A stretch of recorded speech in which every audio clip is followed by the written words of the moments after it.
அல்லேலூயா. பழைய ஏற்பாட்டில் கொடுக்கப்பட்டிருக்கிற அநேக சம்பவங்கள் புதிய ஏற்பாட்டு காரியத்தினுடைய நிழலாய் இருக்கிறது. அதாவது எப்படின்னா, இஸ்ரவேல் ஜனங்களுக்கு கர்த்தர் எல்லாவற்றையும் நிழலாய் கொடுப்பார், அல்லது வெளியரங்கமாய் பார்க்கும்படி கொடுப்பார்.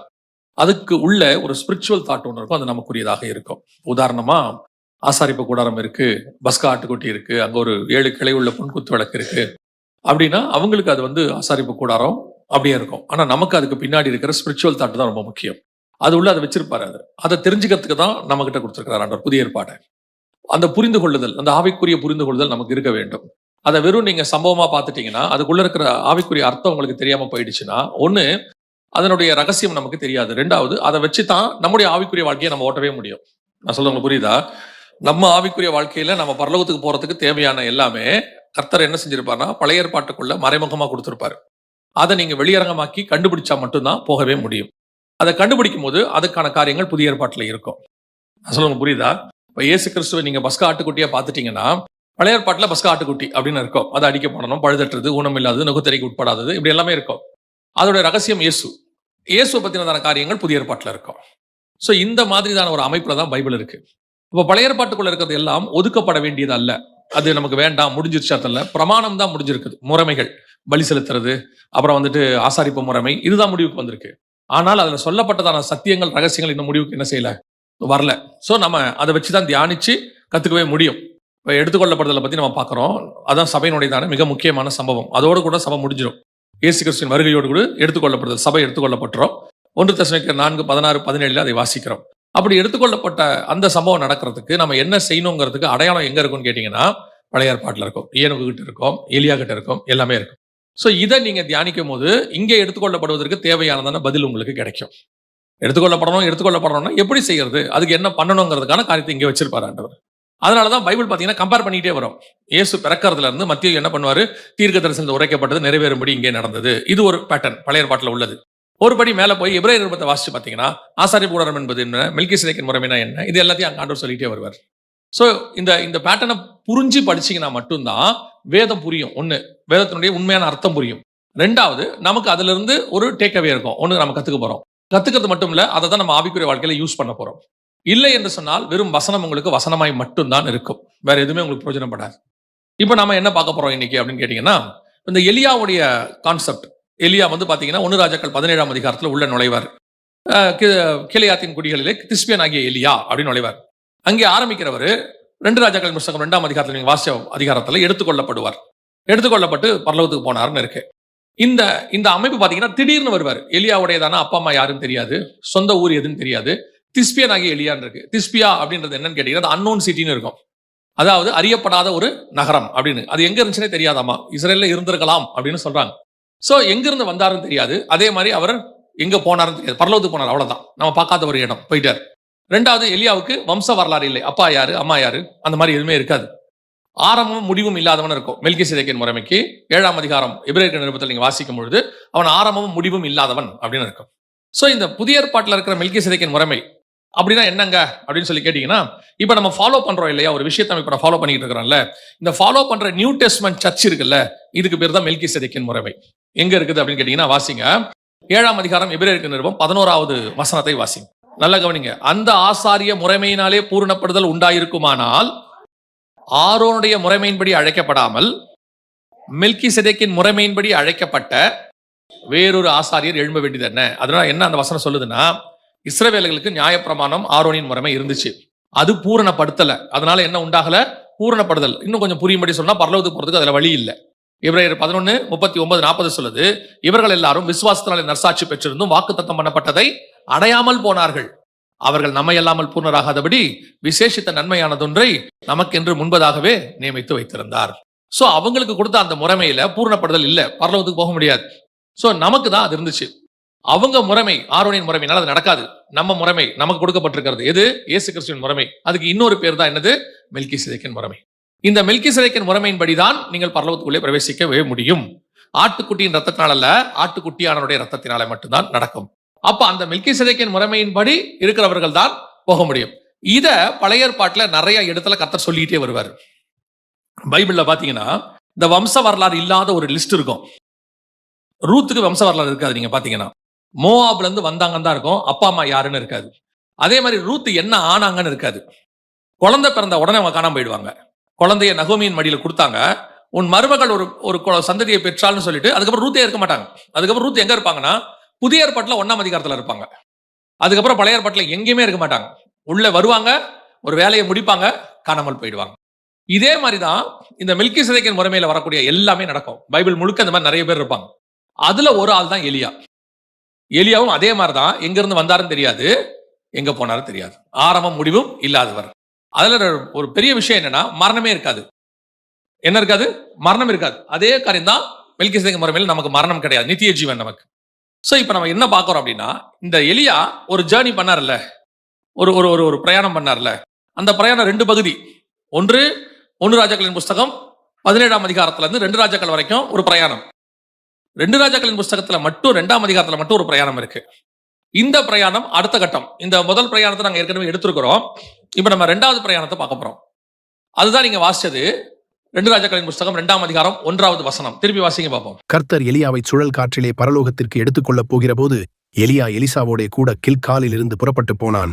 இப்ப எடுத்துக்கொள்ளப்படுவதற்கு அவர் புறப்படுறார். அதாவது என்ன, மர்வமாகி மேகத்துல ஏறி சுழல் காற்றில் ஏறி பரலோகத்துக்கு போறார். அந்த காரியம் நடக்கிறதுக்கான ஒரு ஜேர்னி ஸ்டார்ட் ஆகுது. புறப்பட்டு போனான் அப்படின்னு. இப்ப நீங்களும் நானும் அதே மாதிரிதான் அழைக்கப்பட்டிருக்கிறோம். இயேசு கிறிஸ்துவோடு கூட வருகையில எடுத்துக்கொள்ளப்பட்டு அவரோடு கூட இருக்கும்படி அழைக்கப்பட்டிருக்கிறோம். அப்படிதான் வசனம் சொல்லுது. கிறிஸ்துவுக்குள் மரித்தவர்கள் முதலாவது எழுந்திருப்பார்கள், பின்பு உயிரோடு இருக்கிற நாமும் எவருக்கு எதிர்கொண்டு போய் ஆகாயத்தில் எடுத்துக்கொள்ளப்பட்டு அவரோடு கூட இருப்போம். சோ நாமளும் இப்ப அந்த ஜேர்னியில் தான் இருக்கிறோம், அந்த பிரயாணத்தை ஆரம்பிச்சிருக்கிறோம். அப்ப இந்த பிரயாணத்துல எலியா கடந்து போகிற ஒரு மேப் இருக்கு. அந்த 2ஆம் அதிகாரத்துல ஒரு மேப் இருக்கு. இதே மேப்பை நீங்க கடந்தீங்கன்னா தான் எடுத்துக்கொள்ளப்படுறதுல பங்கடைய முடியும். அதுக்குதான் அந்த ஜேர்னியை கர்த்தர் கொடுத்து வச்சிருக்காரு. இல்ல நேரடியா எலியா எடுத்துக்கொள்ளப்பட்டான் அப்படின்னு விட்டுருக்கலாம். சரி, இந்த ஜேர்னில ஏதாவது நடந்துச்சான்னு பாத்தீங்கன்னா ஒண்ணுமே நடக்காது. ஆனா ஒரு டிராவல் ஒண்ணு இருக்கும். பைபிள்ல பாத்தீங்கன்னா இஸ்ரவேல் ஜனங்கள் எகிப்துல இருந்து விடுதலையாகி கானானுக்குள்ள போகிற வரைக்கும் ஒரு ஜேர்னி இருக்கும். அதுல ஒரு மேப் இருக்கும், அவங்க எங்கெங்கெல்லாம் போனாங்கன்னு. அதே மாதிரி ஆபிரகாம் அங்க மெசொப்பொத்தாமியா தேசத்துல புறப்படுவார், கானானுக்கு வருவார். அதுல ஒரு ஜேர்னி இருக்கும், அவர் எங்கெங்கெல்லாம் போனாருன்னு. இது ஆபிரகாமின் பிரயாணம், இஸ்ரவேலின் பிரயாணம். அதே மாதிரி பவுலுடைய ஜேர்னி ஒன்று இருக்கும் அப்போஸ்தலர் நடவடிக்கைகள்ல. இதெல்லாம் பைபிள்ல ஒரு சத்தியம். இந்த ஜேர்னியை ஃபாலோ பண்ணாதான் நம்ம ஆவிக்குரிய வாழ்க்கையில நாம அதை சக்சஸ் பண்ண முடியும். அதுக்குதான் நிழலா கர்த்தர் கொடுத்து வச்சிருக்காரு. நாம அதை வெறும் சம்பவமா, கதையா, சரித்திரமா படிச்சுட்டு விட்டுறோம். அந்த ஜேர்னி எதுக்கு இந்த இடங்கள் பேரெல்லாம் கொடுத்திருக்காருன்னா, அந்த டாட்ஸ் நீங்க எல்லாம் அப்படியே லிங்க் பண்ணிட்டே வந்தீங்கன்னா நம்ம ஆவிக்குரிய வாழ்க்கையோட ஜேர்னி நமக்கு கிடைச்சிடும். இப்ப நம்ம என்ன பார்க்க போறோம்னா, எலியாவுடைய தான் அந்த பிரயாணத்தை பார்க்க போகிறோம். குறிப்பாக 2 ராஜாக்களின் புஸ்தகம் 2ஆம் அதிகாரத்திலிருந்து வாசிக்கிறோம். புறப்படுகிறான். எங்க புறப்படுகிறான்? எடுத்துக்கொள்ளப்படுவதற்கு அவன் புறப்படுகிறான். புறப்படும் போது எங்கிருந்து புறப்படுகிறான்? கில்கால் இருந்து. இதான் ஸ்டார்டிங் பாயிண்ட். நீங்கள் எடுத்துக்கொள்ளப்படுவதற்கு மிக முக்கியமாக ஆரம்பிக்க வேண்டிய இடம் எது? கில்காலில் ஆரம்பிக்கணும். கில்கால் என்பது எதற்கு அடையாளமா இருக்கிறது அப்படின்னு சொல்லி பாத்தீங்கன்னு சொன்னா, இஸ்ரவேல் ஜனங்கள் அந்த பிரயாணத்தை முடிப்பாங்க. எந்த பிரயாணத்தை? எகிப்துல இருந்து புறப்படுவாங்க. 40 வருஷம் பிரயாணம் இருக்கும். மோசே நடத்தி கொண்டே வருவாரு. கடைசியா யார் கொண்டு போய் சேர்ப்பா? யோசுவா கொண்டு போய் சேர்ப்பார். சேர்க்கும் போது இந்த பிரயாணத்துல அவங்க எங்க வந்து லாஸ்டா முடிப்பாங்க அப்படின்னு சொல்லி பாத்தீங்கன்னு சொன்னா, யோசுவாவின் புஸ்தகம் 5ஆம் அதிகாரம் 2வது வசனம் வாசி. அக்காலத்திலே கர்த்தர் யோசுவாவை நோக்கி, நீ கருக்கான கத்திகளை உண்டாக்கி திரும்ப 2ஆம் விசை இஸ்ரவேல் புத்திரரை விருத்த சேதனம் பண்ணு என்றார். இது எங்க நடந்துச்சுன்னு கேட்டீங்கன்னு சொன்னா, கில்கால்ல நடக்குது. இது கில்கால்ல தான் நடக்குதா அப்படின்னு நீங்க கேட்டீங்கன்னு சொன்னா, யோசுவாவின் புஸ்தகம் 4ஆம் அதிகாரம் 19 வசனம் 4:19 வசனம் சொல்லுகிறது, அவர் எங்கே வந்து பாளையம் இறங்கினார்கள்? கில்காலில். இந்த கில்கால் என்பதுதான் அவங்க முதல்ல அவங்களுடைய முதல் ஸ்டார்டிங். உள்ள வந்து தேசத்துக்குள்ள நுழையும் போது அவங்க முதல்ல உள்ள வர இடம். இதை இப்படி எடுத்துக்கோங்க. எகிப்துல இருந்து அவங்க வந்த உடனே அதான் கடைசி ஸ்பாட். அவங்க வந்து இறங்குற தேசத்துக்குள்ள யோர்தானை தாண்டி வரக்கூடிய கடைசி ஸ்பாட். எங்கே இஸ்ரவேல் முடிக்கிறதோ அங்கே நாம் புறப்பட வேண்டும். நான் சொல்லுங்க, புரியுதா? இஸ்ரவேல் ஜனங்கள் கானானுக்கு வர்றவங்க, எலியா எடுத்துக்கொள்ளப்படுறவர். அது நியாயப்பிரமாணம் தேசத்துக்குள்ள வரும், சுயாதீன பிரமாணம் நாம தேசத்திலிருந்து மேலே எடுத்துக்கொள்ளப்படுகிறவர்கள். இந்த பிரயாணத்துல அவர் கில்கால்ல வந்து முடிக்கிறார், உள்ளுக்குள்ள வராரு. அங்கிருந்து கில்கால்ல இருந்து எலியா புறப்படுறாரு. இதை இப்படி பார்க்கணும் நீங்க. கரெக்டா கவனிச்சு பாத்தீங்கன்னா, நியாயப்பிரமாணம் எங்க முடியுதோ அங்கிருந்து தான் சுயாதீன பிரமாணம் தொடங்குச்சு. இயேசு கிறிஸ்து எங்க கல்வாரியில் அதை முடிச்சாரோ அதே இடத்துல தான் நமக்கு உடன்படிக்கை தொடங்குச்சு. நான் சொல்றது புரியுதா? நியாயப்பிரமாணம் முடிவடைகிற இடத்துல இருந்து சுயாதீன பிரமாணம் தொடங்குது. அதான் வசனம் சொல்லுது, அவர் நியாயப்பிரமாணத்தின் முடிவாகவும் சுயாதீன பிரமாணத்தின் ஆரம்பமாகவும் இருக்கிறார். ரெண்டும் ஒரே இடத்துல முடியும். அதனாலதான் அந்த இடத்துல அவர் என்ன பண்றாரு? 5ஆம் அதிகாரத்துல வாசிக்கும் போது வாசிச்ச வசனம், அக்காலத்திலே கர்த்தர் யோசுவாவை நோக்கி, நீ கருக்கான கத்திகளை உண்டாக்கி திரும்ப 2ஆம் விசை இஸ்ரவேல் புத்திரரை விருத்த சேதனம் பண்ணு என்றார். ரெண்டாவது பிரமாணம் வருது உள்ள. ஏற்கனவே பண்ணியாச்சு, ஆனா நீ என்ன பண்ணு, ரெண்டாவது முறை, ரெண்டாவது பிரமாணம் அர்த்தம். அவருடைய அர்த்தம் என்ன? நம்முடைய உடன்படிக்கை தேவனோடு கூட ஏற்படுத்தப்பட்டவர்கள், அவர்கள் தான் இந்த எடுத்துக்கொள்ளப்படுதலிலே பங்கடைய முடியும். எப்படி இயேசுவோடு கூட உடன்படிக்கை பண்ணுகிறீர்களோ, இப்ப நமக்கு உடன்படிக்கைனா என்ன? அப்பமும் ரசமும் நம்ம எல்லாருக்கும் தெரியும். அந்த கம்யூனியன், அவருடைய ரத்தத்தால் நம்ம என்ன செய்யப்படுறோம்? உடன்படிக்கை பண்றோம். இவர்களுக்கு அவர்கள் ரத்தத்தாலே உடன்படிக்கை வருது, விருத்த சேதனம். நமக்கு இயேசுவின் ரத்தத்தாலே உடன்படிக்கை வருகிறது. புரியுதா? அவங்க ரத்தம் உள்ள கொண்டு முடிச்சிருச்சு, நம்ம ரத்தம் அங்கிருந்து கொண்டு போய் பரலோகத்துல சேர்க்குது. விருத்த சேதனம் வெளியிருந்து உள்ள கொண்டாந்துச்சு, ஆனா நம்முடைய இயேசு கிறிஸ்துவின் ரத்தம் உள்ள இருக்கிற நம்மளை கொண்டு போய் பரலோகத்துல சேர்க்குது. அப்போ இந்த பிரயாணத்துல எடுத்துக்கொள்ளப்படுதல்ல முதலாவதாக நீங்கள் என்ன செய்ய வேண்டியது? இரண்டாவது பிரமாணத்தை ஏற்றுக்கொள்ளணும். அதாவது நமக்கு கொடுக்கப்பட்டதான உடன்படிக்கை, இதற்கு நாம் ஒத்துக்கொள்கிறவர்களாக இருக்கணும். இந்த இரண்டாவது உடன்படிக்கைன்னு சொல்லக்கூடியதான சுயாதீன பிரமாணம் அல்லது புதிய ஏற்பாட்டு சபை அல்லது கம்யூனியன், இப்படி கொஞ்சம் ஈஸியா வச்சுக்கோங்க, கம்யூனியன். இதற்கு நீங்கள் நான் உண்மை உள்ளவர்களாக இருக்கணும், இதுல பங்கு பெறுகிறவர்களாக காணப்பட வேண்டும். இன்னைக்கு இந்த சபையானது கம்யூனியன் இருக்கிறது, ஆனால் சடங்காச்சாரமா இருக்கிறது. வசனம் சொல்லுது, அபாத்திரமாய் போஜன மாத்திரம் பண்ணுகிறவன் எவனோ அவன் என்ன ஆவானா? வழி ஒரு சிலர் உங்களிலே ஒரு சிலர் வியாதியஸ்தர்களாயும் ஒரு சிலர் நித்திரையும் அடைந்திருக்கிறார்கள். 1 வாசிக்கிறோம். ஆனால் இன்னைக்கு இந்த இரண்டாம் விசை கம்யூனியன், இரண்டாவது உடன்படிக்கை, சுயாதீன பிரமாணம் அல்லது இந்த கம்யூனியன் பண்ணப்படுகிறதா, ஒழுங்கா பண்ணப்படுகிறதாங்கிற கேள்வி. எடுக்கிறது முக்கியம் இல்ல, ஒழுங்காக எடுக்கப்படுகிறதா? இங்க இருந்து தான் நம்முடைய ஜேர்னியே ஸ்டார்ட் ஆச்சு. புதிய உடன்படிக்கை தொடங்குது, இங்கிருந்து தான் நம்ம புதிய ஏற்பாட்டு சபையே ஸ்டார்ட் ஆகுது. அதனாலதான் இயேசு சொன்னாரு, போய் அங்கே தங்கி இருங்கள் எருசலேமில் இல்லைனார். ஆனால் இன்னைக்கு நாம சபைக்கு வரோம், இந்த உடன்படிக்கைக்கு உண்மை உள்ளவர்களா இருக்கிறோமாங்கிறதா கேள்வி. இன்னைக்கு சபையில கம்யூனியன் என்பது ஒரு சடங்காச்சாரமாய் மாறிவிட்டது. இந்த கம்யூனியன் என்பது இங்க இல்ல, ஆதியாகமத்துல ஏதேனில் ஆரம்பிக்கப்பட்டது. ஆண்டவர் சொல்றாரு, ஆதாம் பாவம் செய்த உடனேயே அவனுக்கு தோல் உடைகளை உண்டாக்கினார்னு இருக்கு 3ஆம் அதிகாரத்துல. தோல் உடைகள் செய்யப்படணும்னு சொன்னா கண்டிப்பா அங்க ஒரு மிருகம் என்னவாயிருக்கணும்? அடிக்கப்பட்டிருக்கணும், பலியாயிருக்கணும். சரி, தோல் உடைகளை போட்டு ஆதாம வெளியே அமிச்சாச்சு தோட்டத்தை விட்டு. ஆனால் அந்த மிருகத்தினுடைய மாம்சமும் ரத்தமும் அந்த தோட்டத்துக்குள்ளேயே தான் இருந்துச்சு, அது எங்கேயும் போல. இவர் போட்டு எடுத்துட்டு போயிட்டாரு. அப்போ தோல் உடைகள் என்பது நியாயப்பிரமாணத்துக்கு அடையாளம். ஏன்னு சொன்னா ஆசாரிப்பு கூடாரத்தை கர்த்தர் சொல்லுவாரு, தோல் உடைகளை போட்டு மூடும்பாரு. ஆட்டு தோலால போட்டு மூடு, ஆண்டவர் சொல்வார் தபசு தோலால மூடும்பார். இது நியாயப்பிரமாணத்துக்கு அடையாளம். ஆனால் வெளியே போனவர்கள் நியாயப்பிரமாணத்தோடு போனார்கள், உள்ளே வந்தா உள்ள என்ன இருக்குது? மாம்சமும் ரத்தமும், கம்யூனியன் இருக்குது. இது இல்லாமல் ஜீவ விருட்சத்தை பெற முடியாது, நித்திய ஜீவனை அடைய முடியாது. அதனாலதான் இயேசு சொன்னாரு, என் ரத்தத்தை பானம் பண்ணி என் மாம்சத்தை புசிக்கிறவனுக்கு நித்திய ஜீவன் உண்டு, அவனை கடைசி நாளில் எழுப்புவேன்னு ஆண்டவர் சொன்னார். அப்போ முதலாவது இந்த ஜேர்னில நீங்கள் செய்ய வேண்டிய இம்பார்ட்டன்ஸ் அல்லது ஸ்டார்டிங் பாயிண்ட் எங்க இருக்கு? உங்க கம்யூனியன்ல இருக்கு, நீங்க வாங்குற அப்பத்தி ரசத்துல இருக்கு. இப்போ அப்பத்தை நம்ம சரீரம்னு சொல்றோம், கிறிஸ்துவின் சரீரத்துக்கு அது என்னவா இருக்குது? அடையாளமா இருக்குதுன்னு சொல்றோம். அந்த சரீரம் அப்போ சரீரத்துக்கு அடையாளம். ஏன் அந்த சரீரம் கிழிக்கப்படணும்? எதனால அந்த சரீரம் கிழிக்கப்படணும்னா, வாசிங்க எபிரேயருக்கு நிருபம் 10ஆம் அதிகாரம் 19வது வசனத்தை வாசிங்க. ஆகையால் சகோதரரே, நாம் பரிசுத்த ஸ்தலத்தில் பிரவேசிப்பதற்கு இயேசுவானவர் தமது மாம்சமாகிய திரையின் வழியாய் புதிதும் ஜீவனுமான மார்க்கத்தை நமக்கு உண்டு பண்ணினபடியால். அவர் அர்த்தம் என்ன? அவர் சரீரம் எப்படி கிழிக்கப்பட்டதோ அதே மாதிரி தேவாலயத்தின் திரைச்சீலை எப்படி கிழிக்கப்பட்டதோ அதே மாதிரி உங்களுக்கும் எனக்கும் பரலோகத்திற்கு வழி திறந்துச்சுன்னு சொல்லுது.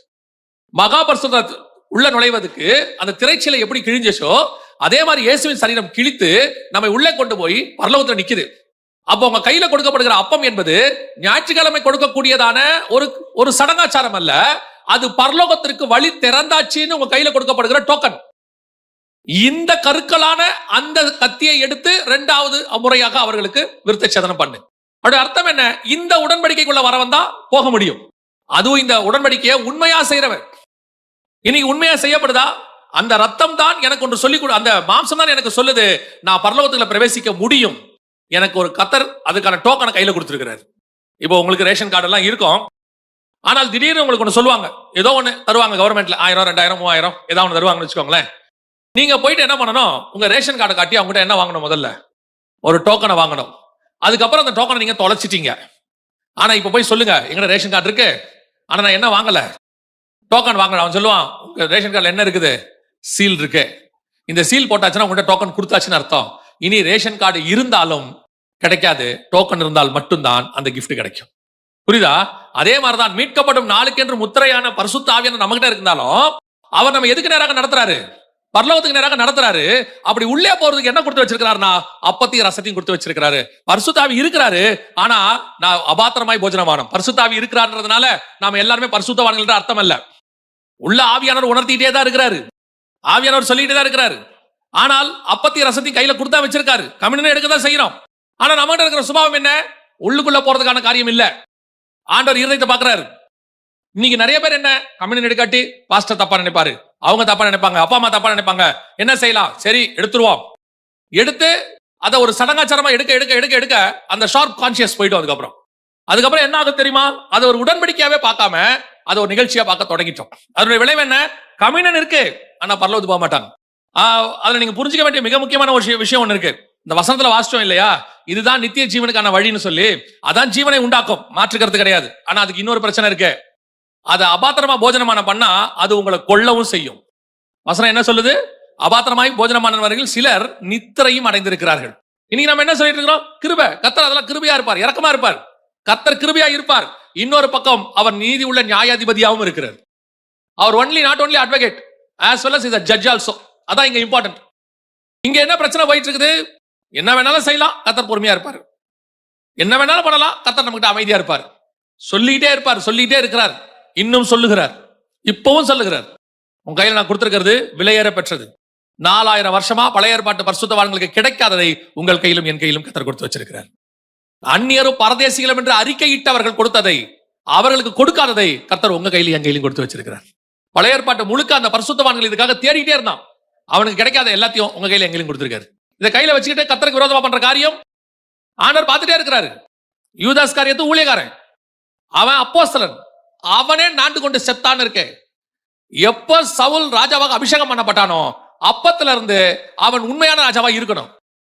எப்ப கர்த்தருக்கு விரோதமா பொருளாசை உடையவனா மாறி ஆடு மாடுகளுக்கு பின்னாடி போனானோ வசனம் சொல்லுது கர்த்தர் அவனை விட்டு நீங்கினார். கர்த்தரால் விடப்பட்ட பொல்லாத ஆவி வந்தது. யூதாஸுக்கும் சவுலுக்கும் ஒரே விஷயம் நடக்கும். இவனும் அபிஷேகம் பெற்றவன், அவனும் அபிஷேகம் பெற்றவன். இவன் மேலே கர்த்தருடைய அழைப்பு இருந்துச்சு, அவன் மேலே கர்த்தருடைய அழைப்பு இருந்துச்சு. இவனும் பொருளாசைக்காரன், அவனும் பொருளாசைக்காரன். 2 பேரை விட்டு கர்த்தர் நீக்கினார். 2 பேருக்குள் சாத்தான் புகுந்தான். 2 பேரும் செத்து போனார்கள். நாண்டு கொண்டு செத்தார்கள் 2 பேரும். இன்னைக்கு வசனம் அப்படித்தான் இருக்கிறது. கில்காலில் இருந்து தான் புறப்படணும். நீங்க புறப்படும் போதே கர்த்தர் எக்ஸ்பெக்ட் பண்றது உடன்படிக்கையை உண்மை உள்ளவர்களாய் செய்ய வேண்டும் என்பது. பைபிள்ல எப்படி இருந்தாலும் பரலோகத்துக்கு போலான்னு பைபிள் ஒரு இடத்துல கூட சொல்லல. இப்படி இருந்தாதான் போக முடியும்னு சொல்லுது. அப்படி இருந்தாதான் போக முடியும். என்ன ஆயிடுச்சு அப்படின்னு கேட்டீங்கன்னு சொன்னா, பல நேரங்களில நம்முடைய பொறுமை ஒரு கோபத்தை உண்டாக்கி வெளியே கொண்டு வருது இல்ல, அந்த மாதிரி தான் இப்ப நடக்குது. இப்ப நம்ம கிட்ட ஆண்டவர் கொடுத்திருக்கிறதான இந்த காரியம் எல்லாமே நம்ம அப்படிதான் போயிட்டு இருக்கிறோம். நம்ம எல்லாம் பரிசுத்தவான்களாக முயற்சி செய்து கொண்டு இருக்கிறோம். அப்ப நல்லா கவனிச்சீங்கன்னா, அந்த இடத்துல உள்ளே போறதுக்கு கர்த்தர் நம்ம கிட்ட கொடுத்திருக்கிற கம்யூனியன், இது மிக முக்கியமான ஒரு காரியம். இதை நாம என்ன செஞ்சிட்டு இருக்கிறோம்? பரிசுத்தவான்களை போல வேஷம் போட்டு உட்கார்ந்துட்டு இருக்கிறோம். உள்ளுக்குள்ள இன்னும் நிறைய இருக்குது. ஆண்டவர் பார்த்துக்கிட்டே இருக்கிறாரு. ஒரு நாள் திடீர்னு மொத்தமா வெடிக்குது, அப்படியே வெளியே வந்துருது. அதனுடைய விளைவு என்னவா மாறுது? நாம கம்யூனியனை எடுக்கும் போது பரிசுத்தவானா மாறணும்னு சொல்லி நீங்க எடுக்கிறது வேற, அது வேற. ஒப்பு கொடுத்து அறிக்கையிட்டு இனிமேட்டு செய்ய மாட்டேன்றது, அப்புறம் பலகீனத்துல விழுறோம், அது வேற. சிலருக்குலாம் துணிகரம் எல்லாருக்கு, ஆனாலும் அவன் பாட்டு எடுப்பான். உணர்த்துதலே இருக்காது. ஆண்டவர் சொல்றாரு, உடன்படிக்கையில தப்பா இருந்தாலும் நீ உள்ள போக மாட்டேன். ஸ்டார்ட்டே பண்ண முடியாது. ஆரம்பிக்கும் போதே கில்கால். அவனுக்கு முடிக்கிறது கில்கால், நமக்கு ஆரம்பிக்கிறது கில்கால். அப்படியானால் தேவன் நம்ம இடத்துல எதிர்பார்க்க மிக முக்கியமான விஷயம், ஆரம்பிக்கும் போது உடன்படிக்கை the perfect one. Our எதிர்பார்க்கறதான் the perfect one. ஏன்னா அவன் அவங்ககிட்ட இல்ல, அது நியாயப்பிரமாணத்துல நம்ம கிட்ட இருக்கு. அப்ப ஆரம்பிக்கும் போது 2ஆம் விசை கர்த்தர் எதிர்பார்க்கக்கூடியது. சரி, அங்க இருந்து அவர் புறப்பட்டு எங்க போறாரு பாருங்க, வாசிங்க. எலியா எலிசாவை நோக்கி, நீ இங்கே இரு, கர்த்தர் என்னை பெத்தேல் மட்டும் போக அனுப்புகிறார் என்றான். அதற்கு எலிசா, நான் உம்மை விடுகிறதில்லை என்று கர்த்தரின் ஜீவனையும் உம்முடைய ஜீவனையும் கொண்டு சொல்லுகிறேன் என்றான். அப்படியே இருவரும் பெத்தேலுக்கு போனார்கள். 2வது அவர் எங்க போறாரு? பெத்தேலுக்கு போறாரு. இப்போ உடன்படிக்கைக்குள்ள வந்தாச்சு. நம்ம உண்மை உள்ளவர்களா இருக்கிறோன்ற இடத்துல இருந்து வரேன் நான் இப்போ. ஏன்னா அந்த உடன்படிக்கை பெர்ஃபெக்ட்டா இருந்தா நீங்க அடுத்த ஸ்டெப்புக்கே போக முடியும். இப்போ உடன்படிக்கைக்குள்ள வந்து பெர்ஃபெக்ட்டா போகும்போது அடுத்து நீங்க போக வேண்டிய இடம் எது? பெத்தேல். பெத்தேல்னா அவங்க எல்லாருக்கும் தெரியும், தேவனுடைய வீடு, நம்ம எல்லாருக்கும் தெரியும். அப்போ அதுக்கப்புறம் தான் சர்ச்சுக்கு வரணுமா அப்படின்னா அது அர்த்தம் இல்ல. நமக்கு சர்ச்சுக்கு வந்தாதான் கம்யூனியனே கிடைக்கும். ஆமா தானே? சர்ச்சுக்கு வந்தாலும் கம்யூனியன் கிடைக்கும். ஆனா இங்க பெத்தேல் என்பதற்கான அடையாளம் அல்ல. அவர் எங்கே போக சொல்லுகிறார்? என்னை பெத்தேலுக்கு போக சொல்லுகிறார். பெத்தேல் என்ற அடையாளம் என்ன? தரிசனம். முதலாக பரலோகத்திற்கு வாசல் திறந்திருக்கிறது என்கிறதை கண்ட இடம் எங்கன்னு கேட்டீங்கன்னா பெத்தேல்ல தான் நடக்கும். ஆதியாகமத்தின் புஸ்தகம் 28ஆம் அதிகாரம் 12வது வசனம் வாசிங்க. அங்கே அவன் ஒரு சொப்பனம் கண்டான். இதோ ஒரு ஏணி பூமியிலே வைக்கப்பட்டிருந்தது, அதன் நுனி வானத்தை எட்டியிருந்தது. அதிலே தேவதூதர் ஏறுகிறவர்களும் இறங்குகிறவர்களுமாய் இருந்தார்கள். இங்கேதான் வசனம் சொல்லுது, ஒரு ஏணி வானத்துக்கு வைக்கப்பட்டிருக்கிறதையும் அந்த தரிசனத்தையும் யாக்கோபு பார்க்கிறார். இந்த வசனத்தை எப்படி பார்க்கணும்னு நான் உங்களுக்கு சொல்றேன். நான் ஏற்கனவே சொன்னேன் இல்லையா, பழைய ஏற்பாடு முழுக்க புதிய ஏற்பாட்டினுடையதான காரியங்கள் மறைவாய் இருக்கும். இப்ப இதனுடைய அர்த்தம் என்ன அப்படின்னு கேட்டீங்கன்னா, யாக்கோபு என்றால் இஸ்ரவேல். இஸ்ரவேல் ஏசாவுக்கு பயந்து எங்க வராரு? ஊரை விட்டு ஓடுறாரு. அதே மாதிரி இஸ்ரவேல் ஜனங்கள் தேசத்தை விட்டு துரத்தப்படுவார்கள். அப்படி போகும்போது ஒரு சொப்பனம் வழியில ஒன்று நடக்கும். அதுல என்ன நடக்கும்னு கேட்டீங்கன்னா, அவருக்கு ஒரு சொப்பனம், நித்திரை காலம்னு வச்சுக்கோங்க. இஸ்ரவேல் ஜனங்கள் காணாமல் போன காலம் அது. கிபி 70 இருந்து 1948 வரைக்கும் வச்சுக்கோங்க. நித்திரை காலம், இஸ்ரவேல் படுத்துடுச்சு, இல்லாத காலம். இப்போ அதுல அவருக்கு தரிசனம் என்ன அப்படின்னு கேட்டீங்கன்னா, ஒரு ஏணி வைக்கப்பட்டிருக்கிறது. ஏணி யாரு? இயேசு கிறிஸ்து. யோவான் எழுதின சுவிசேஷம் 1ஆம் அதிகாரம் கடைசி வசன வாசி. பின்னும் அவர் அவனை நோக்கி, வானம் திறந்திருக்கிறதையும் தேவதூதர்கள் மனுஷகுமாரனிடத்திலிருந்து ஏறுகிறதையும் இறங்குகிறதையும் நீங்கள் இது முதல் காண்பீர்கள் என்று மெய்யாகவே உங்களுக்கு சொல்லுகிறேன் என்றார். இங்க என்ன இருக்கு பாருங்க, ஆதியாகமம் 28ல அங்கே ஒரு ஏணி பூமியில வைக்கப்பட்டிருந்தது, அதன் நுனி வானத்தை எட்டி இருந்தது. அதுல தேவதூதர்கள் ஏறுகிறவர்களையும், இங்க மனுஷகுமாரன் மேல ஏறுகிறதும் இறங்குறதும், இங்க ஏணியின் மேல ஏறுகிறதும் இறங்குறதும். அப்ப அந்த ஏணி யாரு? இயேசு கிறிஸ்து. அது எங்கே இருந்தது? பூமியில வைக்கப்பட்டது. அது நுனி எங்கே எட்டி இருந்தது? வானத்தை எட்டி. அப்ப இதான் வழி. இது எங்க வரும்? இஸ்ரவேல் தன் தேசத்தை விட்டு ஓடும் போது வரும். நடுவுல இஸ்ரவேல் ஜனங்கள் தங்கள் தேசத்தை விட்டு கிபி 70 போகும்பொழுது புதிய உடன்படிக்கை தொடங்குகிறது. அப்பதான் முதலாக பரலோகத்திற்கு வழி திறக்குது. இப்ப தானே சொன்னோம், கம்யூனியன் வந்தோன்னா என்ன வருது? வழி வருது. இப்போ இந்த தரிசனம் தான் யாருக்கு கொடுக்கப்படுகிறது? யாக்கோபுக்கு கொடுக்கப்படுகிறது. யாக்கோபு என்றால் இஸ்ரவேல். அப்ப இவன் பெத்தேலுக்கு போறனா என்ன அர்த்தம்? கம்யூனியன் எடுத்த உடனே அடுத்து உங்களுக்கு இருக்க வேண்டிய தரிசனம் என்ன, நீங்கள் காண வேண்டிய தரிசனம் என்னவென்றால், நான் அடுத்து புறப்பட்டு எங்க போனோம்? பரலோகத்துக்கு போகணும். இதோட கூட என்னுடைய பிரயாணம் எதை நோக்கி தொடங்குறது? பரலோகத்தை நோக்கி தொடங்குறது. அந்த தரிசனத்துக்குள்ள வரணும்னு அர்த்தம். பெத்தேலுக்கு வரணும்னா சர்ச்சுக்கு வரணும்னு அர்த்தம் இல்ல. எங்க வரணும்? தரிசனத்துக்குள்ள வரணும். எந்த தரிசனத்துல வரணும்? பரலோகத்துக்கு போற தரிசனத்துல வரணும். எத்தனை பேர் இயேசு கிறிஸ்துவை ஏற்றுக்கொண்ட பிறகு பரலோகத்தின் தரிசனத்துல இருக்கீங்க? நான் சபைக்கு பரலோகத்துக்கு போறதுக்காக தான் வரேன் அப்படிங்கிறவங்க எத்தனை பேர் இருக்கீங்க? நமக்கு எல்லாருக்குமே சர்ச்சுக்கு வருவதுக்கு ஒரு நோக்கம் இருக்கு. எல்லாருக்கும் ஒரு காரணம் இருக்கு. அது என்ன வேணா இருக்கலாம். ஹீலிங்கா இருக்கலாம், டெலிவரன்ஸா இருக்கலாம், பிளஸ்ஸிங்கா இருக்கலாம், என்ன வேணாலும் இருக்கலாம். ஆனால் சபை இது எதற்கான இடமும் கிடையாது. பிளஸ்ஸிங்கும் கிடையாது, ஹீலிங்கும் கிடையாது, டெலிவரன்ஸும் கிடையாது. அப்படின்னா இதெல்லாம் சர்ச்சில் இல்லையா? அதெல்லாம் இருக்கு. ஆனா சர்ச் அதுக்கான இடம் இல்ல. சர்ச் டிரான்ஸ்பர்மேஷனுக்கான இடம். சபை பரலோகத்துக்கு கொண்டு போகிற இடம். அதுக்கு தான் இந்த இடம். அதுல இதெல்லாம் கூட கொடுக்கப்படும். அந்த டிரான்ஸ்பர்மேஷன்ல என்ன நடக்கும்? ஹீலிங் நடக்கும், டெலிவரன்ஸ் நடக்கும், பிளஸ்ஸிங் நடக்கும், எல்லாமே இருக்கும். என்னைக்காவது சபைக்கு வரும்போது நான் எதற்கு சபைக்கு வருகிறேன்? என்னை கர்த்தர் எதற்கு இந்த சர்ச்சுக்கு கூட்டு வந்தாரு? நீங்கள் இங்க ஆசீர்வதிக்கப்படுவதற்காக வரவில்லை. இதெல்லாம் கர்த்தருடைய பார்வையில ஒண்ணுமில்லாத பீனட்ஸ் மாதிரி. இதுதான் நம்ம சபைக்கு வரதுக்கான வேலையா? ஆனால் கர்த்தர் உங்களை கொண்டு வந்து எதுக்கு தெரியுமா? பெத்தேலுக்கு தரிசனத்தை பெற்றுக் கொள்வதற்கு. நான் இங்கிருந்து நான் பரலோகத்துக்கு போக வேண்டும். நான் இனி என் பிரயாணம் முழுக்க பரலோகத்தை குறித்து இருக்கும். இனி அதனாலதான் பவுல் சொல்றாரு, இனி நான் அல்ல, கிறிஸ்துவே என்னில் வாழுகிறார். நான் அவரோடு கூட மரித்தேன், சிலுவையில் அறையப்பட்டேன். இனி என்னுடைய தாட் ஃபுல்லா கிரைஸ்டுடைய தாட். இன்னைக்கு இருக்குதா சபையில? இன்னைக்கு எல்லாருக்குமே அப்படிதான் இருக்கு. சர்ச்சுக்குள்ள ஆளாளுக்கு ஒரு சபை குறிப்பு, ஆளாளுக்கு ஒரு தேவை, ஆளாளுக்கு ஒரு எதிர்காலத்தின் திட்டம். ஏங்க இதெல்லாம் இருக்கக்கூடாதா? நான் சொல்றேன் இருக்கக்கூடாது. ஏன் இருக்கக்கூடாது? என்னைக்காவது உங்க பிள்ளை உங்ககிட்ட ஒரு 2-3 வயசுல பேச ஆரம்பிச்சதுல இருந்து, அப்பா என் பேர்ல இடம் வாங்கிட்டீங்களாப்பா, எனக்கு கல்யாணம் பண்ணதுக்கு நகை சேர்த்துட்டீங்களாப்பா அப்படின்னு கேட்டா உங்களுக்கு டென்ஷன் ஆகுமாகாதா? நீங்க என்ன சொல்லுவீங்க? அதை அந்த காலத்துல எல்லாத்தையும் பண்ணி தொலைக்கிறேன், இப்ப நீ படிக்க வேண்டியதை படிச்சு தொலை சொல்லுவீங்களா மாட்டீங்களா? உங்க பையன் வந்து கேட்கறான், அப்பா எனக்கு 44 சைஸ்ல ஒரு சட்டை வாங்கி கொடுங்க. டேய் உனக்கு 6 வயசு தானடா ஆகுது, எதுக்காண்டா? அப்ப நான் 44 வரமாட்டேனா? என் மேல உங்களுக்கு விசுவாசம் இல்லையா?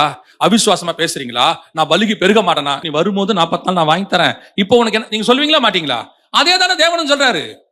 60 வயசுல வரப்போறதுக்கு இப்பவே தேவனிடத்துல அவர் ஐஸ்வர்ய சம்பந்தர். அவர் கிள்ளி கொடுத்தாலே நமக்கு அள்ளி கொடுத்த கணக்கு. ஏன்னா அவர் கை பெருசு. இங்க உட்காந்துக்கிட்டு வெறும் உலக காரியங்களுக்கு மட்டுமே ஜெபிக்கிறது. ஆண்டவர் சொல்றாரு, நீ போ, உன்னோட தரிசனத்தை எங்க மாத்து? பெத்தேலுக்கு மாத்து. வானம் திறந்திருக்கிறதையும், ஒரு ஏணி வைக்கப்பட்டிருக்கிறதையும், தேவதூதர்கள் ஏறுகிறதையும் இறங்குகிறதையும், நான் பரலோகத்துக்குரியவன், நான் பரலோகத்துக்கு போறதுக்கு சர்ச்சைக்கு வந்திருக்கிறேன். வரும்போது ஆண்டவர்கிட்ட கேட்கணும், ஆண்டவரே இன்னும் என்கிட்ட என்ன குறை இருக்குது? நான் இன்னும் என்ன மாறணும்? பரலோகத்துக்கும் எனக்கும் என்ன தடை இருக்கு? அதை எனக்கு மாத்துங்க, அதை எனக்கு மாத்துங்க. நான் ஒரு சாட்சியாவே நான் உங்களுக்கு சொல்றேன். இதை எங்களுக்கு இன்னைக்கு இல்ல, இந்த மெசேஜுக்காக ஆண்டவர் எங்களுக்கு சொல்லல. எங்கள் சபையில எங்களுக்கு அப்படி சொல்லி கொடுத்தாங்க. அன்னைக்குள்ள பரிசுத்தவான்கள் அப்படிதான் போதிச்சாங்க. சோ எங்களுக்கு இதை பத்தின ஒரு கவலை என்னைக்குமே வந்ததே கிடையாது. எந்த ஒரு காலத்திலும் எதை பத்தின மேல ஒரு ஃபியூச்சர் கவலை கர்த்தர் எங்களுக்கு கொடுக்கவே இல்லை. ஒரு தடவை கல்யாணத்துக்கு முன்னாடி ஒரு வேலை இல்லாத ஒரு டைம் ஒன்று வந்தது. ஒரு நாள் நடு தெரு ஒரு இடத்துல ஓரமா நிற்கும் போது ஒரு ஏதோ ஒன்று சூழ்நிலை நின்றுகிட்டு இருக்கிறேன். ஆண்டவர்கிட்ட கேட்டேன், ஆண்டவரே என் வாழ்க்கை இப்படியே போயிடுமா, இப்படியே ரோட்லயே போயிருமா, இப்படியே தான் நான் போவேன். ஆண்டவர் சொன்னாரு, உன்னை நான் கரம் பிடிச்சிருக்கிறேன், உன்னை நான் நடத்துவேன். அன்னைக்கு நான் இருந்தது ரோட்ல, எந்த விதமான சோர்ஸ் இல்லை, எதிர்காலம் இல்லை, என்ன பண்ணுவோம் தெரியாது. ஆனால் ஒண்ணு மட்டும் நிச்சயம், இங்கே கொண்டு வந்து நிறுத்துவதற்கு கர்த்தர் வல்லமை உள்ளவராக இருக்கிறார். அடுத்த 22 வருஷம் கர்த்தர் நடத்தி இருக்கிறார். நம்மை நடத்தாம கர்த்தர் வேற யாரை நடத்த போறாரு? நமக்கு ஏன் ஆண்டவர் மேல இவ்வளவு அவநம்பிக்கை? எவ்வளோ கொடுத்தாலும் ஆண்டவர்கிட்ட திருப்பி ஆண்டவரே எனக்கு அதை கொடுங்க, இதை கொடுங்க, அதை பண்ணுங்க, இதை பண்ணுங்க. இதுவரைக்கும் நடத்தின தேவன் இனியும் நடத்த போதுமானவராய் இருக்கிறார். விசுவாசத்தை துவக்கினவர் முடிக்கவும் போதுமானவராய் இருக்கிறார். அதையே யோசிச்சுட்டு இருக்காதீங்க. உலக பிரகாரமா அது வேணும் இது வேணும். சில நேரங்கள்ல இது உங்களை என்ன பண்ண தெரியுமா, இந்த தரிசனத்தையே பார்க்க விடாம பண்ணிடுது, பரலோகத்துக்கு போக விடாம பண்ணிடுது. நீங்க பெத்தேலுக்கே வரல, எங்க உட்காந்துருக்கிறீங்க? கில்காலிலேயே இருக்கிறீங்க. உடன்படிக்கை இருக்கு, சர்ச்சுக்கு வரோம், எல்லாம் பண்றோம், ஆனா ஏன் வந்தோம்? இது ரெண்டாவதாக நாம் செய்ய வேண்டிய பிரயாணம். இப்ப இதை கிராஸ் பண்ணணும். இந்த தரிசனம் வந்த உடனே உங்களுக்கு அடுத்து என்ன வரும்? வாசிங்க 2 ராஜாக்களின் புஸ்தகம் 2ஆம் அதிகாரம் 4ஆம் வசனம். பின்பு எலியா அவனை நோக்கி, எலிசாவே, நீ இங்கே இரு, கர்த்தர் என்னை எரிகோ மட்டும் போக அனுப்புகிறார் என்றான். அதற்கு அவன், நான் உம்மை விடுகிறதில்லை என்று கர்த்தருடைய ஜீவனையும் உம்முடைய ஜீவனையும் கொண்டு சொல்லுகிறேன் என்றான். அப்படியே அவர்கள் எரிகோவுக்கு வந்தார்கள். எரிகோவுக்கு போகணும். எரிகோ என்றால் என்ன? எரிகோ என்பது என்ன? நம்முடைய பார்வையில எல்லாம் எரிகோ எப்படி இருக்குது? கன்ஃபார்மா நமக்கு எல்லாருக்கும் எரிகோனா என்ன அர்த்தம்? ஒரு சாபமான இடம். அது ஒரு சாபமான இடம்.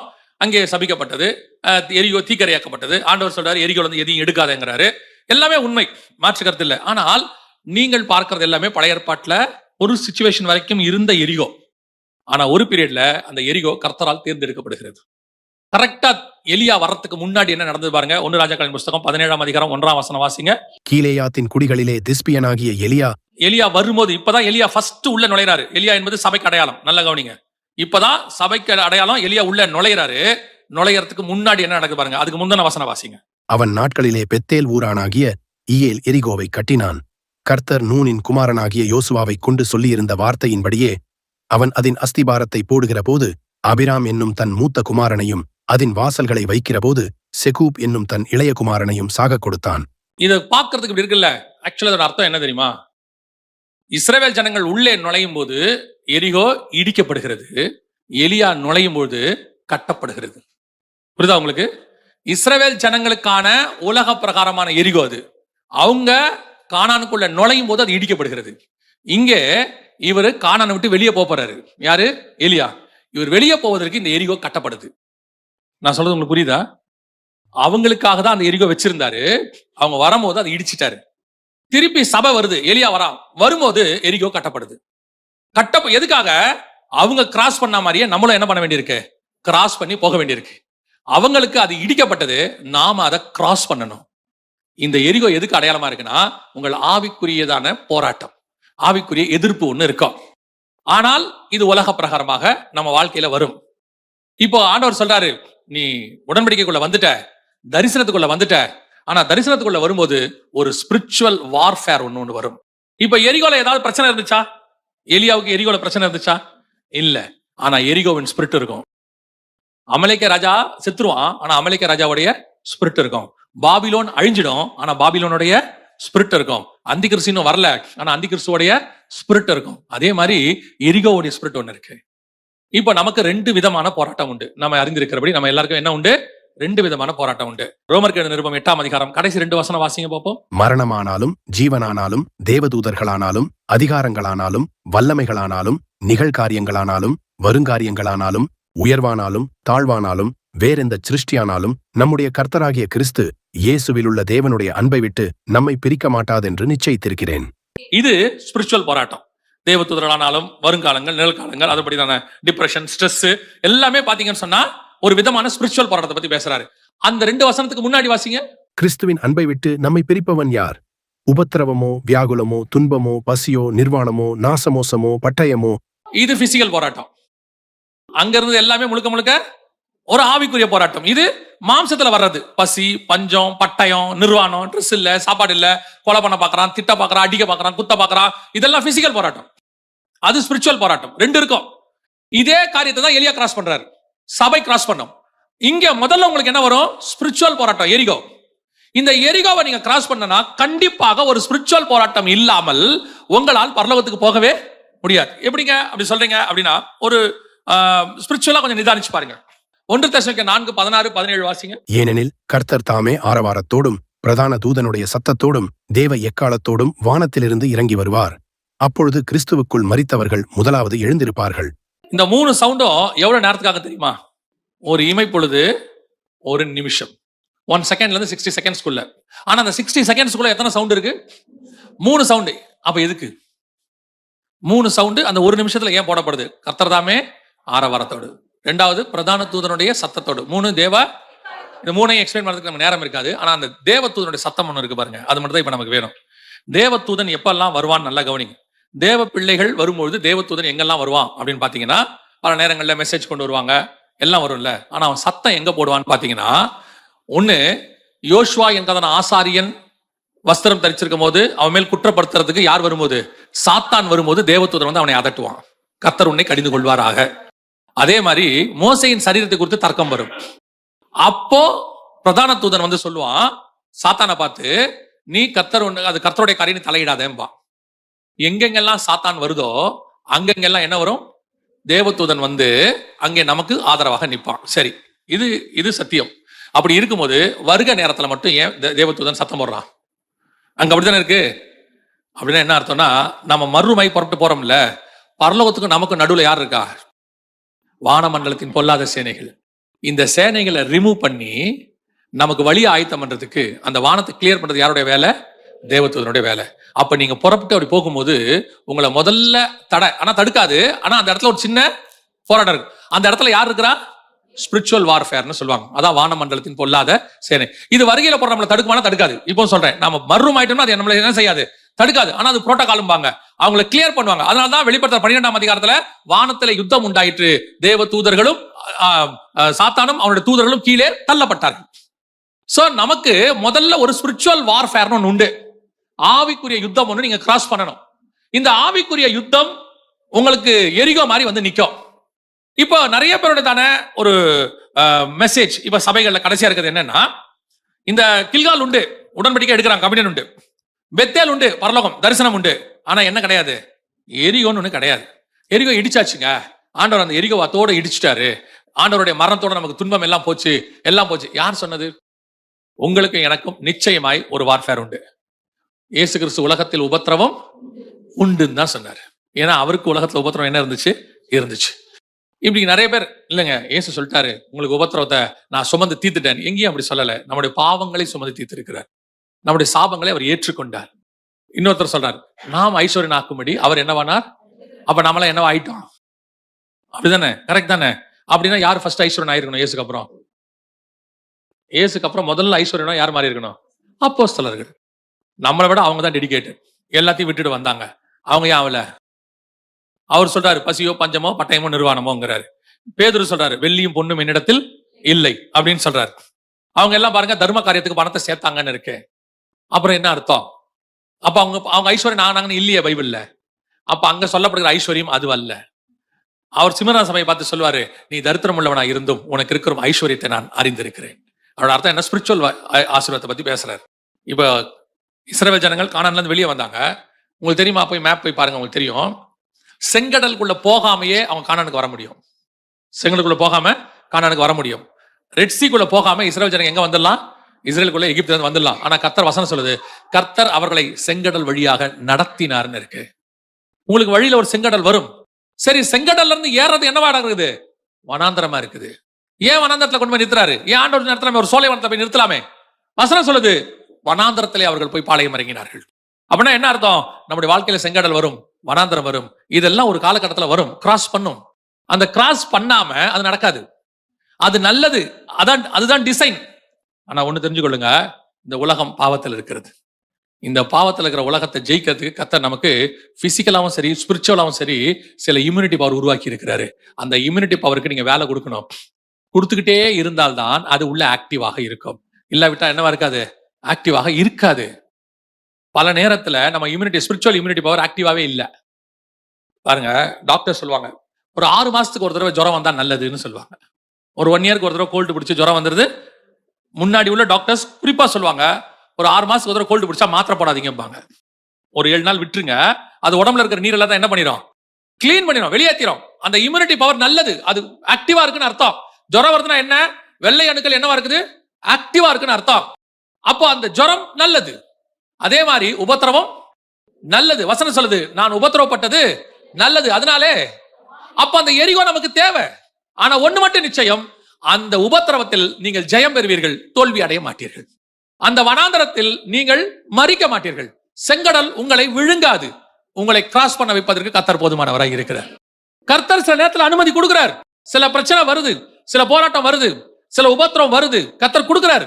இன்னைக்கு கடைசி காலத்துல என்ன ஆக்கிட்டாங்க உங்களை, எரிகோவே கிடையாது, பிரச்சனை கிடையாது, போராட்டம் கிடையாது, கவலைப்படாது, அதெல்லாம் ஒண்ணுமே ஆகாது. அப்படி வந்துச்சுன்னா உடனே நீ பாவம் செஞ்சிருக்கிற. அதனாலதான் சரி, பட்டணம் தோறும் பவுல் அடிக்கப்பட்டாரு, பாவம் செஞ்சாரா? தீமோத்தேயுவுக்கு வியாதி வந்துச்சு, பாவம் செஞ்சாரா? நம்ம சொல்ல முடியுமா? பவுல் எழுதுறாரு, கொஞ்சம் திராட்சை ரசத்தை குடிப்பா, கொஞ்சம் ரெஸ்ட் எடுத்துக்கப்பா. அவர் என்ன பண்ணணும், அக்கிரமத்தின் மிகுதினால் உனக்கு பாவம் வந்திருக்கிறது, அப்படித்தானே சொல்லணும். நல்லா தெரிஞ்சுக்கொள்ளுங்க, சில நேரங்களிலே கர்த்தர் சில காரியங்களுக்கு நம்மளை அனுமதி கொடுக்கிறார். வாழ்க்கையில சில சூழ்நிலைகள் வரும், சில மக்களை பார்க்க வேண்டி வரும். அதுதான் நல்லது, இல்லாவிட்டால் கஷ்டம். இப்போ இவரை எடுத்துக்கோங்க, மோசே எடுத்துக்கோங்க. வசனம் சொல்லுது, அவன் இனி வரும் பலனை அனுபவிக்கிறதுக்கு தேவ ஜனங்களோடு துன்பத்தை அனுபவிக்க தெரிந்து கொண்டான். அந்த துன்பத்தை அனுபவிக்கிறதுனால ஒரு பலன் வருகிறது எனக்கு, அதன் மேல் நோக்கமாகி அவர் வாலண்டியரா ஏத்துக்கிறாரு. நமக்கு சில நேரத்துல கர்த்தர் அனுமதி கொடுக்கிறாரு. சில ஸ்பிரிச்சுவல் வார்ஃபேர் வரும், அதை ஃபேஸ் பண்ணுங்க. ஆனா ஒண்ணு மட்டும் நிச்சயம், அதில் நீங்கள் விழுந்து போக மாட்டீர்கள், அதை நீங்கள் ஜெயிப்பீர்கள். ஜெயிக்கிற பலனை கர்த்தர் தருவார். ஏன்னா வசனம் சொல்லுது, திராணிக்கு மிஞ்சி நம்ம என்ன செய்யப்படுவதில்லை, சோதிக்கப்படுவதில்லை. சில நேரங்கள் அப்படி கொடுப்பார் ஆண்டவர், அந்த உபத்திரவத்துக்கு நேரம் கடந்து போவார். கவனிச்சுக்கொள்ளுங்க, பல நேரங்களில் கர்த்தர் நம்மளை உபத்திரவத்துக்கு நேரம் நடத்துவார். அது ஸ்பிரிச்சுவல் வார்ஃபேர் இருக்கதான் செய்யும், ஒன்னும் செய்ய முடியாது. அதை தூக்கி ஆண்டவர் கொடுக்கிறார். ஆனால் எரிகோவை தாண்டி தான் வர வேண்டும். அடுத்து எரிகோ தாண்டி அவர் எங்க போறார் பாருங்க, வாசிங்க பாப்போம். பின்பு எலியா அவனை நோக்கி, எலிசாவே, நீ இங்கே இரு, கர்த்தர் என்னை எரிகோ மட்டும் போக அனுப்புகிறார் என்றான். கடைசி எங்க அனுப்புறாரு? இது பிசிக்கல் வார்ஃபேர். ஸ்பிரிச்சுவல் வார்ஃபேர் வந்தது உண்மை, உங்க கண்ணுக்கு தெரியாது, போராட்டம் வந்தது, எல்லாம் உண்மை. அந்த வாசிச்சொல்லியா ரோமர் நிருபத்துல முதல்ல 2வது தேவ தூதர்களானாலும் அதெல்லாம் இருந்துச்சுல, அதுக்கு முதல் வசனம் என்ன சொல்லுது? உபத்திரவமோ, வியாகுலமோ, துன்பமோ, பசியோ, நாசமோசமோ, பட்டயமோ. இது ஸ்பிரிச்சுவல் வார்ஃபேரை தாண்டி ஒன்று இருக்கு, பிசிக்கல் வார்ஃபேர். இந்த பிசிக்கல் வார்ஃபேர் அவங்கவுங்களுக்கு அவங்கவுங்க நிலைமையில இருக்கும், எல்லாருக்கும் ஒரே மாதிரி இருக்கும்னு சொல்ல முடியாது. ஸ்பிரிச்சுவல் வார்ஃபேர் ஒரே மாதிரி இருக்க நிறைய வாய்ப்பு இருக்குது.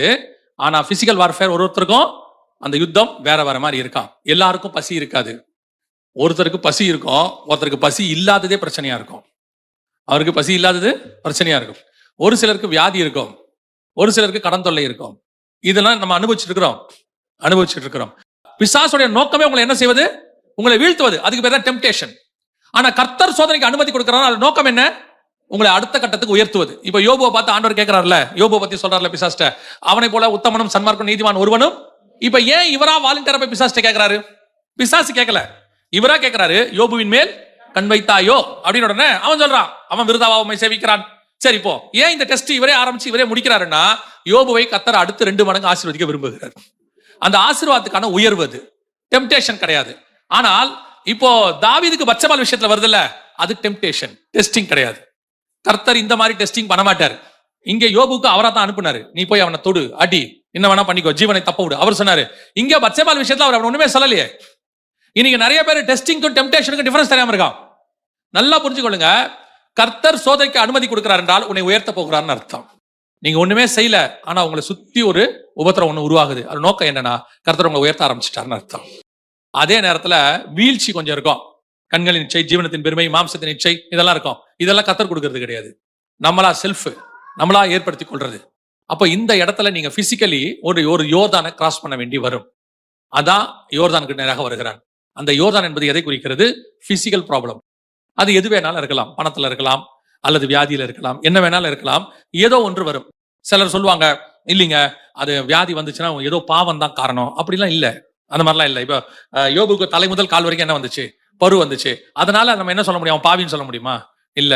சில நேரங்களில் சில எதிர்ப்புகள் வரும், ஸ்பிரிச்சுவலி வரும். அதை முழுசா எக்ஸ்பிளைன் பண்ண முடியாது, அதை அனுபவிக்கிறவங்களுக்கு மட்டும்தான் தெரியும். சில நேரத்தில் சிலர் அனுபவிப்பாங்க, அவங்களால என்ன செய்ய முடியாது, எக்ஸ்பிளைன் பண்ண முடியாது. ஏன் ஆண்டவரே, எதனால? கேள்விக்கு பதிலும் இருக்காது. ஆனால் ஒன்று மட்டும் நிச்சயம், அந்த யோர்தான் ஒரு நாள் பிளக்கும். அதன் நடுவிலே நீங்களும் நானும் நடந்து போவோம், கடந்து போவோம். யோர்தான் நம்மை ஒன்றும் செய்யாது. யோர்தான் எப்பவுமே எப்படி வரும் தெரியுமா? மேல இருந்து கீழே வரும்பாங்க. யோர்தான் ஃப்ளோ எப்படி மேல இருந்து கீழே ஃப்ளோ வரும்பாங்க. அதை அடிச்சுக்கிட்டு வருமா. ஆனா அந்த ஆசாரியில போய் நின்னவொன்னே அது என்ன பண்ணுச்சான்? ஒரு இடத்துல நின்னுச்சு அப்படிம்பாங்க. அந்த மாதிரி தான் உங்களுக்கும் எனக்கும் அந்த இடத்துக்கு போகும்பொழுது கர்த்தர் அதை பிரித்து விடுவார், வழி ஏற்படுத்துவார். வழியே இருக்காது. கடைசி தடை எடுத்துக்கொள்ளப்படுகிற இடத்துக்கு நீங்க வந்துட்டீங்க. அந்த யோர்தானுக்கு அப்புறம் தாண்டி வந்த உடனே எடுத்துக்கொள்ளப்படுதல் தான். அதுக்கப்புறம் வேற இடமே இல்லை. அப்படிதான் வசனம் சொல்லுது. கில்காத்துல ஆரம்பிச்சேன், அடுத்து அங்க பெத்தேலுக்கு வந்தேன், பெத்தேல இருந்து எரிகோக்கு வந்தேன், எரிகோல இருந்து இப்ப எங்க வந்திருக்கிறேன்? யோர்தானை கிராஸ் பண்ணிட்டேன். இனி நான் போக வேண்டிய இடம் ஒன்றுமில்லை. அடுத்து நான் மேகத்தில் ஏறி பரலோகத்துக்கு, சுழற்காற்றில் ஏறி பரலோகத்துக்கு போக வேண்டும். அப்ப இந்த 4வது இடம் வெரி இம்பார்ட்டன்ட். உலக பிரச்சனை ஒன்று வரும், ஏதோ ஒரு போராட்டம் வரும். அந்த போராட்டத்துக்கு நடுவில் உங்களுக்கு எனக்கும் கர்த்தர் ஒரு வழி ஆயத்தம் பண்ணுவார். நீங்க ஆரம்பிக்கும் போது செங்கடல், முடிக்கும் போது யோர்தான். இஸ்ராயேல் ஜனங்க ஆரம்பிக்கும் போது செங்கடல், முடிக்கும் போது யோர்தான். அங்கே அதுவும் வழிவிட்டது, இங்கே இதுவும் பிரிந்து நின்றது. யோசித்து பாருங்க, யோர்தான் நதியோ பெரிய செங்கடலோ எதுவும் உங்களையும் என்னையும் தடுக்க போகிறதில்லை. இந்த பிரயாணம் ஜெயத்துடன் முடியும். உங்களை என்னையும் கர்த்தர் கொண்டு போய் பரலோகத்திலே சேர்ப்பார். அதுல மாற்று கருத்தே இல்லை. ஏன்னா விசுவாசத்தை துவக்கினவர் முடிக்கவும் வல்லமை உள்ளவராய் இருக்கிறார். நல்ல போராட்டத்தை போராடினேன், ஓட்டத்தை முடித்தேன், அவ்வளவுதான், பினிஷ்ட். அது ஆண்டவர் செய்வார். ஆனா நடுவுல இந்த இடங்கள் எல்லாம் நீங்க கிராஸ் பண்ணணும். முதல்ல கில்கால் என்பது உடன்படிக்கைக்கு அடையாளமாய் இருக்கிறது. அடுத்து பெத்தேல் என்பது தரிசனத்துக்கு அடையாளமாய் இருக்கிறது. அதுக்கு அடுத்து எரிகோ என்பது ஆவிக்குரிய போராட்டத்தின் அடையாளமாய் இருக்கிறது. அடுத்து யோர்தான் என்பது உங்களுடையதான உலக பிரகாரமான பிசிக்கல் போராட்டத்துக்கு அடையாளமாய் இருக்கிறது. இதை நீங்க கிராஸ் பண்ணி வெளியே வந்தீங்கன்னா வானம் திறந்திருக்கும். நீங்க சுழற்காற்றில் ஏறி பரலோகத்துக்கு போயிட்டே இருக்கலாம். அல்லேலூயா. ஒருவேளை இந்த 4 இடத்துல நீங்க எதுல வேணா இருக்கலாம். இப்பதான் நாங்க உடன்படிக்கைக்குள்ள வந்திருக்கிறோம் அப்படின்னா அடுத்து நீங்க தரிசனத்துக்குள்ள வரணும். உங்க தரிசனம் பரலோகத்துக்கு போகிறதாய் மட்டும் இருக்கணும். அந்த தரிசனத்துக்குள்ள இப்ப நாங்க வந்துட்டோம் அப்படின்னா உங்களுக்கு எரிகோவும் யோர்தானம் வந்தாலும் கவலைப்படாதிருங்கள். ஜெயம் கொடுக்கிற தேவன் முன்பாக போகிறார். இதே யோர்தான இயேசுநாதர் முங்கி எஞ்சிருக்கிறாரு. இதோ எரிகோக்கு போய் சகைவை கர்த்தர் கூட்டிட்டு வந்திருக்கிறாரு. நீங்க போகாத எந்த இடத்துக்கும், தான் போகாத எந்த இடத்துக்கும் இயேசு உங்களை என்ன செய்யல, அனுப்பல. எல்லா இடத்துக்கும் இயேசு போயிட்டு தான், அவர் தாமே நம்மை போல எல்லா விதத்திலும் சோதிக்கப்பட்டு போயிட்டு தான் கர்த்தர் உங்களை என்னை அழைத்து கொண்டு போகிறார். நமக்கு முன்பாக ஒருவர் போகிறார், அவர் நமக்கு ஜெயம் கொடுக்கிறவராய் இருக்கிறார். அல்லேலூயா. நாம் ஜெபிக்க போகிறோம். ஜெபம் பண்ணலாமா நாம தேவ சமூகத்துல? ஆவிக்குரிய பிரயாணம் என்பது உன்னதமான ஒரு பிரயாணம். இந்த பிரயாணத்துல ஒண்ணு மட்டும் நிச்சயம் நமக்கு தெரியும், நான் மடிந்து போகிறதில்லை, நான் விழுந்து போகிறதில்லை. நான் நிறைய கிராஸ் பண்ணுவேன்.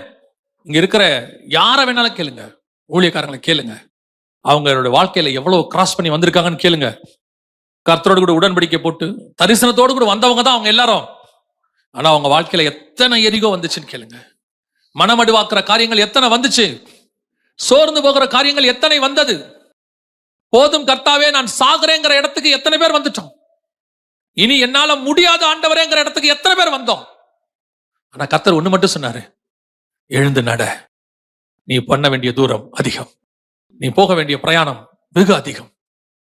நீ படுக்கிறதுக்காக அழைக்கப்படவில்லை, எரிகோவை கண்டு பயப்படுவதற்காக நீ அழைக்கப்படவில்லை, எரிகோவை தாண்டி போவதற்காக நீ அழைக்கப்பட்டாய். எரிகோவை தாண்டணும். அந்த எரிகோ இனி இடியாது, இனி அந்த எரிகோ இடியாது, இருக்கும்.